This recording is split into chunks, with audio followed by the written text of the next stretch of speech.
У меня в руках Нави-карта от Тинькофф. Уникальный дизайн, автографы игроков КС-состава и особая кэшбэк-система. Именно с ней вы можете копить и обменивать бонусы на игры, технику и внутриигровые предметы.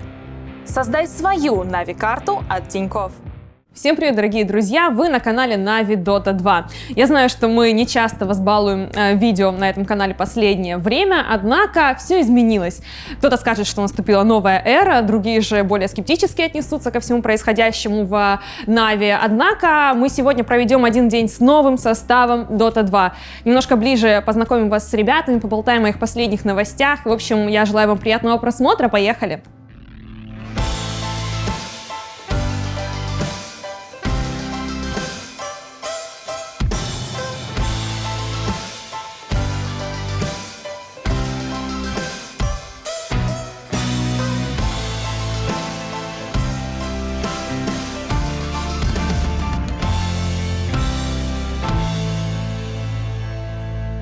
Что, Олег, мы сейчас находимся на медиа-дне, я тебя рада снова приветствовать в Нави, хотя мы особо и не расставались, но тем не менее.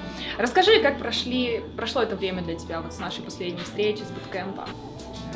Ну вот, мы отыграли квалы, и я, после этого, когда мы разъехались с буткемпа, я просто играл в доту и все. Категорично. Расскажи тогда про то, как развивались события на квалах. Мы не разговаривали после этого. Как далось это поражение? Что ты чувствовал в тот момент? И где нашел силы дальше просто играть в доту? Сила есть всегда, мотивация у меня не пропала после квал. Ну, скажем так, в официальных матчах мы немного играли не так, как играли на тренировках. То даже не в силу наших соперников, а в силу того, что мы играли совсем по-другому. Для меня поражение довольно легко обошлось. То есть я не сказал бы, что тильтанул. Возможно, первый час было какое-то раздумие, а так ничего такого. Поражение. О чем ты думал в тот момент? Идти дальше, развиваться, становиться лучше. Вот и все. Ты говоришь, что вы играли немножко иначе, чем, как я поняла, как на праках. Вот расскажи, в чем была проблема, в чем была разница в вашей игре? Ну, разница в том, что мы не совсем были командой в официальной игре. А когда играли на тренировках, мы были почти что единый механизм. А на официальных матчах, такое бывает, скажем так. Не знаешь, какие причины могут быть? Волнение, какие-то там внешние факторы, конфликты? Я не знаю, я думаю, я не копался в этом, поэтому... Хорошо, расскажи тогда, как развивались события сразу после, вот вы проиграли, как быстро пришло понимание того, что вы не останетесь в этом стаке и нужно двигаться дальше, что происходило?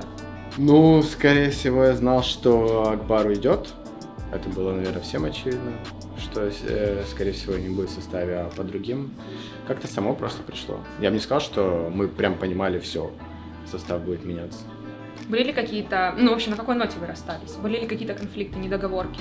Нет, конфликтов никаких не было, мы все, так сказать, по обоюдному разошлись. И после этого ты поехал домой и сидел, играл в Dota 24/7? Да. И все? Да. А как же отпуск, лето, море? Ну, мой отпуск — это если я вот захожу в паб и играю там, просто веселюсь. Вот это мой отпуск. Вить, добро пожаловать снова сюда. Здорово. Какие ощущения? Да, нормально. А расскажи, как твои дела, как лето провел, чем занимался? Следил за играми вашими, что-то стримил там, отдыхал, так сказать. Вы дали возможность, поэтому поотдыхал. Вот, и сейчас я здесь с новыми силами. Так вышло. Куда-то ездил отдыхать или только Нет дома. Расскажи вот о том времени, которое прошло с момента, как ты покинул нас. Каково было наблюдать за второй DPC-лигой? Вот честно, какие ощущения Очень ты приятные испытывал? были. Да. Да, вот Мы когда видели от по PogChamp твоему отлетали. Тебя очень сильно поддержала комьюнити, прям невероятно. И очень много теплых слов в твой адрес. Тебе это было приятно? Насколько важна для тебя такая поддержка? Ну, не скажу, что не было приятно, но да, это окей. Заходил Порадовало. читать комментарии на Заходил, сайтах? потому что были смешные комментарии, поэтому заходил. Ну тогда, что, приятно. А подписчиков прибавилось? Ну или там онлайн?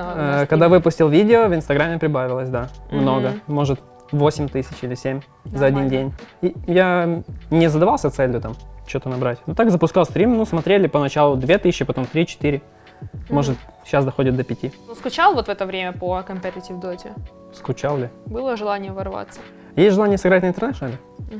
шанс еще есть, может там ковид, может куда-то что-то сломается. А, ты еще веришь, да? Ну да, вдруг. Но если нет, тогда на следующий надо будет проходить. Да, ну вот именно скучаю по International, а так competitive. Ну, я пропустил немного. Также у тебя появилась в жизни команда Hellbear Smashers. Я так понимаю, что это европейский уже, да, коллектив. Так, вообще была ли идея у тебя и мысль о том, что, может быть, попробовать себя в европейском регионе более так основательно? Думал, но потом поиграл и понял, что моего английского недостаточно. Я прям чувствую, иногда надо дать информацию быстро, четко. Умнее информацию очень просто go-go. И это уже сложно. Я начинаю задумываться, как бы это перевести, потом как это сказать. Это время, и это уже поздно. Поэтому мне лучше играть в СНГ. Ну, расскажи вообще об опыте вот этой игры в Hellbear Очень Smashers. классно было. Ребята прям позитивные, приятно было играть, легко было играть. Все знали, что им делать каждому. Такой опыт очень приятный был.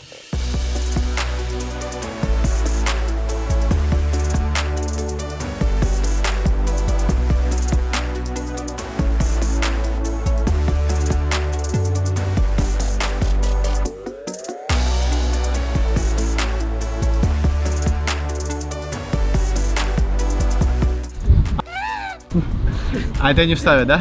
Тогда четко. Супер четко. Рядом со мной Лохаденс, и я рада его приветствовать в Нави. Лохаден здесь. В отличие от своих тиммейтов, ты первый раз вступил в ряды Нави, правильно? Да, все правильно.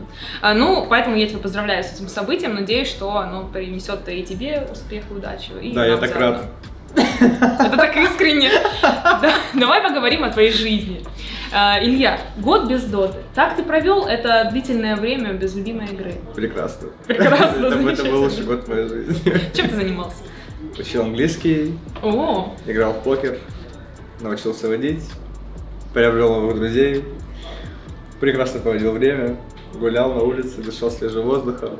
Я был в восторге от этого года. слушай, ну это реально звучит как какой-то очень насыщенный год. Ты научился водить, ты купил машину? Нет, я научился водить просто... Ну, я так подумал, допустим, какие нужны будут будущие навыки, когда там, допустим, захочу куда-то выехать. Есть какие-то каршеринги, где я там буду брать машину, чтобы я умел водить. А так я там с самого детства и сейчас не интересуюсь машинами, то есть мне не интересно, я там не знаю, какие марки. Там мы сейчас ехали там с Иваном, были с Генричем, там вот задний плюет, передний плюет. Да, мне не интересно машина, я хочу квартиру купить. Ага. В Киеве? Ну, возможно. Ну, где ты вообще бы хотел жить? Переезжать куда-то, ну, там, можешь не уточнять, какую страну, или, в принципе, Украина тебя устраивает? Я так размышлял плюс-минус для себя. Мне, в принципе, переезд тяжело, потому что я даже там, чтобы съехать от мамы в своем же городе, другую квартиру съемную, заняло 4 года, чтобы я решился на это. Да, и сейчас я вот с этой съемной планирую приезжать в киевскую съемную. Вот. А так, ну, я давно хотел уже жить в Москве, я так для себя думал. Но сейчас, скорее всего, приеду в Киев, поживу здесь, возможно, буду еще какую-то квартиру посмотрим. Ну, ты сказал, что ты много завел друзей, мы видели, что в Инстаграме ты, в принципе, тусуешься в Киеве в основном. Не, я бы не сказал, что я завел много друзей. У меня появилось 3 друга. Моих самых лучших друга сейчас. 2 из них переехали на Бали жить, и 1 из них переехал жить в Киев. Поэтому я остался один и решил, что мне нечего делать больше в Харькове, и я приезжаю в Киев. Давай поговорим немножко о работе, о карьере твоей как непосредственно профессионального игрока. Ты ливнула с Flight to Moon, ты потерял мотивацию и не захотел просто элементарно больше играть в доту и расстались, в принципе, мирно. Так ли Да. это было? Так и есть. Ну, еще за месяца-два до лива, наверное, я уже как бы не горел большой мотивацией играть. Я просто делал все на автомате, у меня все хорошо получалось, плюс-минус. Но мне уже было лень играть ТМ. Там где-то за месяц до моего лива Бадян уже мощнил, что меня кикнули. Типа, ну, мне как-то было без разницы, если честно, даже тогда уже. Хотя, ну, я считаю, что это было крайне странно с его стороны, учитывая то, что я делал в команде. Ну, то есть, я при этом вообще не жил наверняка воздал, мне там какие-то терок, как сейчас там тот кикнул того, тот кикнул того, да я с ним. Очень То есть, странно, у нас да. тут по-другому. Ну да, у меня такого нет, то есть я понимаю, почему он хотел меня кикнуть, то есть если смотреть однобоко с его стороны, типа я не играю ММ, типа ну окей, но как я это видел, я мог бы играть еще лучше, но мне было скучно, то есть мне это было не нужно, я так показывал, типа то, чего было достаточно на тот момент, по моему мнению, то есть я уделял время другим вещам, например, смотреть аниме до утра, поэтому типа, это нормально. Это действительно достойное занятие. Но ты когда видел, как ребята играют, там берут какие-то титулы, добиваются успеха как команда уже без тебя, не было ли вот тебе этого сомнения, что, возможно, ты поступил неправильно? Нет, ну, у меня, я скажу больше, даже сейчас, типа, есть небольшие сомнения, что я вернулся в игру, потому что, как я уже говорил до этого, ну, я реально очень хорошо проводил время, то есть, и я был уверен, что я не вернусь в игру, но собрался такой коллектив, то есть мне сказали, люди, что хотят именно меня. Но я сразу не соглашался, не потому что, то есть я уверен, что это по игрокам, по ростеру, там, по личному скиллу, по тому, как будет вести себя команда внутри коллектива, там, в плане дружеской атмосферы и так далее. Это лучший состав, которым я мог бы играть до этого, который у меня был. Но даже несмотря на это, я думал не потому, что, то есть, я сомневался в этих людях, то есть, а наоборот, эти люди, эти 4 человека, это единственные люди, которые могли бы вернуть меня в эту игру типа, в данный период, потому что иначе мне это было совершенно не нужно. А кто с тобой связался? Мне написали, я думаю, они, видимо, коллективно посовещались, потому что мне одновременно, я проснулся вечером, и мне написали одновременно и Вованчик, и Иван расставил. Я вначале, не понял почему, потом мне объяснили, я такой, окей, давайте поговорим, я подумаю, посмотрим.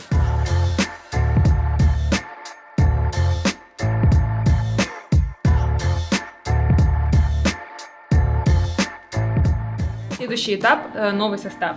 Когда началось обсуждение и вообще с кого это началось? Думал ли ты, что ты покинешь Нави на каком-то этапе? Вот можешь немножко посвятить нас в вот эти вот инсайты? Честно, я не думал вообще о том, что типа там... я не думал о будущем составе, так сказать. То есть я знал, что, с кем я хочу играть, и от этого... И этот человек тоже хочет со мной играть, и от этого мы будем строить состав. И это... Вован. Вован, да. И, то есть основа была вы вдвоем, и вы вдвоем обсуждали, кого вы еще хотите увидеть в команде, или это... Там немного по-другому было, поэтому не могу раскрывать все тайны, да. Но, в общем, на протяжении какого периода вообще шло обсуждение? О, пришли твои тиммейты, привет! Давай, рассказывай. Сколько обсуждалось вообще создание нового состава и подбор игроков? Сколько времени это длилось? Сначала неделю, потом мы еще неделю думали, потом опять. Многих тестили? Тестили? Нет, не многих. Мы сразу пришли. Сразу пришли к такому составу. В какой момент опять Нави появились в твоей жизни и обратились к тебе? Когда это было? Я не помню. Не помнишь? Я не помню, мне вроде Ваня написал, Artstyle, то есть. Может, месяц назад, 3 недели назад. Я, если честно, вообще не помню, когда это было. Где-то так. Думал, идти или нет? Вот какие у тебя были плюсы и минусы этого решения? У меня было... Как? Мы поговорили, я там, что мне было важно, я спросил. Некоторые там, не то что условия, а то, что для меня было важно, мы обсудили. И, в принципе, я согласился. Нормально тебя отпустили ребята из Hellbear Smashers? Я им говорил, что я на один турик. Они хотели со мной играть, но я предупреждал, что у меня другие планы. В принципе, да. Без обид. Да, без обид. Я думал, буду ли я тратить время, то есть я реально, мне кажется, дней 5, может, около недели думал каждый день, очень много ходил там по квартире, просто размышлял, когда-то думал, просто всякими вещами занимался, то есть буду ли я уделять много времени, потому что, это все-таки серьезно, я когда за что-то берусь, то есть я должен делать это серьезно, если я уже на это соглашаюсь, то есть это глобальное изменение моей жизни. Да. Если до этого я глобально, когда второй раз уходил, я уже понимал, что это окончательно, то есть я уже был уверен, что все, ничего не произойдет. Но происходит такой интересный сюрприз. Поворот. Это полноценная работа профессиональная. Да. Даже более чем. Огромное количество времени нужно тратить на игру. И вот как ты входил снова в форму? Играл ли ты, вообще сколько ты времени тратил на доту на протяжении этого года? Заходил ли ты вообще в нее? И как начал восстанавливать свою форму уже после того, как... Я бы не сказал, что я сейчас в форме, даже близко, если честно. Этот состав собирается на долгосрочную перспективу. К International, я думаю. Вы это слышите? Нет, это у тебя в голове, видимо. Ты серьезно? Мне хорошо получается выполнять роль такого чела, который так, это тут нехорошо, то есть нажми ты. Это какая-то странная магия, она у всех игроков работает, но когда именно ты сидишь за кнопкой, все вообще по-другому. То есть я готовился к графтам, именно много в последнее время, когда мне хотелось выигрывать игры, там сидел, разбирал то, что ты можешь взять, и при этом я был ингейм-лидером, то есть я все колил. И я не играл почти 1,5 года я вообще не играл, там, может, 2 игры в месяц я играл, то есть я вообще не играл в доту, потому что мне было неинтересно, я там играл в покер или гулял. И сейчас, когда я начал играть снова, я такой захожу в игру, такой, ого, лейнинг изменился, ого, это я кнопки много чего изменилось. Да, ого, это я сейчас кнопки нажимаю, и у меня 8000, ничего страшного, то есть... Серьезно, буквально так, да? То есть, но ты все равно считаешь себя талантливым игроком? Тебе будет легко схватить снова и войти в эту мету, как ты считаешь? Снова вспомнить, как кнопки нажимать? Я думаю, достаточно, да. Посмотрим со временем, то есть, я обязан быть в себе уверен, да, но я в себе уверен, я бы рисковал, то, что место, вдруг не получится, или что-то такое. Но я просто знаю, что у меня получится, потому что как минимум около меня сидят очень сильные люди, с которыми это все произойдет быстрее. Меня немного, допустим, напрягает, если сейчас я когда играю просто обычный матчмейкинг, потому что мы еще не начали кланвары. Я там понимаю, что я медленнее реагирую на какие-то вещи по карте, а меня это очень сильно раздражает, потому что я такой перфекционист, мне нужно, чтобы все было идеально, типа там все идеально подготовить и так далее. Там зависит от героя, я просто глобальная ситуация по карте. И когда я вижу, что я там могу как-то медленно среагировать, я такой, типа, боже, я раньше делал вот так, типа, и даже не замечал. Видишь, это тоже, видимо, какой-то навык, который нужно конечно, поддерживать. Это все нужно возвращать, да. Сейчас мало ли того, что, то есть, я вот буквально с Аликом недавно, наверное, тему говорил, и вот он мне сказал такую интересную вещь, которую правильно. То есть, я такой думал, что мне, мол, нужно вспомнить, но мне не нужно вспоминать, то есть мне нужно заново учиться, потому что по факту это сейчас новые вещи.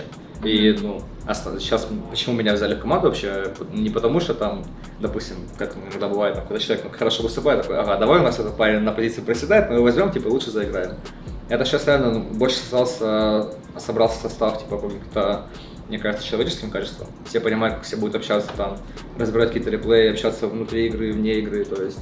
Это то, что я еще топил очень давно, но просто, допустим, когда ты играешь в Virtus.pro, не можешь играть никого и говоришь, что нужно быть друзьями, все думают, ага, это чел сосет нормально, да, думаю, слово. Это чел сосет, друзьяши, ха-ха, а потом уговаривает инт, и они такие, нужно быть друзьями, такие, да, нужно быть друзьями. Потому что если ты выигрываешь, ты прав, а если ты проигрываешь, ты не прав. То есть это работает так. И я всегда стремился к тому, чтобы, если у тебя вне коллектива хорошие отношения дружеские, то у тебя в коллективе все будет много проще получаться, потому что в первую очередь Dota — это химия и синергия. И если ты, это должно просто как-то, не знаю, ты должен стоять на линии, и ты не должен сказать, типа, что произойдет. Ты это делаешь идеально, типа, или ты должен подумать, ты знаешь, что твой парень кого ударит, и как нажмешь кнопки. Потому что лишний спам бывает раздражает, то есть ты должен это просто чувствовать, как твой тиммейт думает. Ну знаешь, как часто бывает, вроде друзья, а потом на месяц на буткэмп приезжаете, и становится уже тяжелее дружить. Как ты думаешь, это возможно? Нужно грамотно все делать. Допустим, если взять именно этих людей, с Аликом я вообще очень хорошо подружился там в последнее время, но мы с ним, я бы не сказал, что мы с ним друзья в реальной жизни, но я думаю, мы бы с ним были такими точно, если бы мы просто жили, допустим, в одном городе. То есть у вас много общего? Мы просто как soulmate, не знаю, мы с ним очень близки, типа, и по шуткам, типа, и в игре, и там, и вне игры. Короче, мы с ним очень просто близки, как мне кажется, я в этом уверен.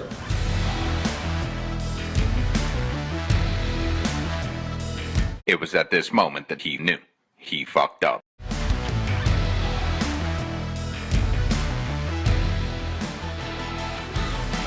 Помимо новых игроков, мы также приветствуем Ваню Артстайла в команде. Изначально, я так поняла, комьюнити не очень понятно будет, когда будет анонс. Какую роль он будет выполнять? Это будет тренер в классическом понимании, или это будет как руководитель всего Dota направления в Нави? Вот и как тебе работает с Ваней? Я с ним, в принципе, не работал, поэтому не могу сказать, у меня с ним опыта не было, но по слухам он очень хорош, и посмотрим, как будет. Я думаю, всего понемногу он будет и как тренер, и в доте главный, и так далее, то есть все понемногу. Но вы еще не начали работу над игрой? Нет, еще не начали. А праки уже были какие-то там просто? Нет. Команды? Вообще ничего? Нет, мы еще не играли. Как ты думаешь, какие перспективы у вас, какие турниры у нас впереди, потому что мы не едем на International, турниров будет немного, но что нас ждет? Я не люблю загадывать, я уверен, что мы будем выкладываться на максимум наших возможностей, и будет как будет. Алоха говорил о том, что у вас прекрасная атмосфера в команде. Так ли это? Как тебе вообще... Ребята, вообще он говорил, что такой стак, как будто бы друзей собралась команда. Да, уже раз был стак друзей, сейчас опять стак друзей. И тем не менее, общаешься ли ты с... Да что, приятно, мы с Алохой играли в ФТМ, все супер было. С Аликом тоже все супер. Вы работаете над вашими отношениями, правильно? Да. С Ваней играли раньше, вот с Солочем Нуном не играли, посмотрим. Думаю, тоже. Кстати, какие ожидания от игры, особенно Соло, потому что он все-таки капитан? Я немножко играл, то ли на замене, то ли мы где-то какую-то что-то на лиге или где-то мы играли. В общем, с ним было приятно играть. С Нуном вообще не играл почти. Я играл, когда пати-рейтинг был. Не, что-то мы и с Нуном играли. Короче, все будет нормально, надеюсь. Все будет нормально. Делом покажем, а не словами. Смотрел последний SL1 Fall? Да. Что скажешь вообще, какие итоги турнира могу подвести, как тебе форма команд перед интом? LGD красавчики, Тундра красавчики, Xyz, Xinq гений. Чего? Вот так. Доты. Доты, неожиданно. Соло, Леха, я хотел вообще играть еще лет 7 назад. Да, вот я хотела тебя спросить, ты с ним не играл никогда, да? Да, я, Я с ним поиграл одну официалку и пару недель КВ. Это вот как раз таки перед тем, как попасть в состав Империи, где у меня были самые хорошие результаты в 2015 году. Там Айрат наговорил гадости по Безоле, я сказал, я с ним играть не буду.